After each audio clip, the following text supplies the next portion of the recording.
ఇందా మజ్జిగ అన్నం పెట్టాను.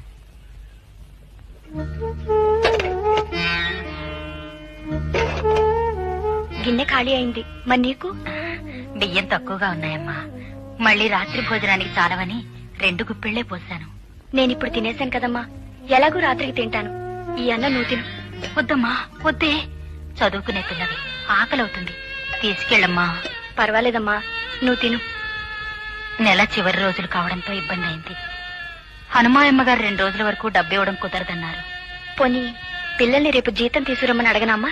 వద్దులేమ్మా, బాగుండదు. వాళ్ళు ఏమైనా అనుకోవచ్చు. సరే, వస్తానమ్మా. భోజనాలు వెళ్ళేటట్టుంది, స్టూడెంట్లు వస్తున్నారు. దిక్కులు చూస్తావేంటే, తిను.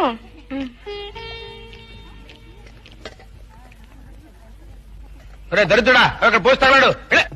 నాతో పాటు ఆడుకోకో. దరిద్రుడా, టిఫిన్ ఇచ్చావు, మంచినీళ్ళు ఇవ్వలేదు. పొరపాటు అయిపోయింది బాబు, వచ్చేస్తున్నాను.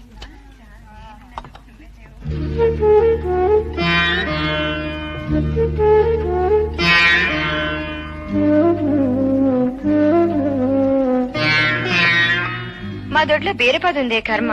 మా అమ్మ రోజు బీరకాయ కూర చేసి చంపేస్తోంది. ఇవాళ మీ ఇంట్లో ఏంటే? మా ఇంట్లోనా? మా ఇంట్లో బంగాళదుంపల వేపుడు, టమాటా పప్పు.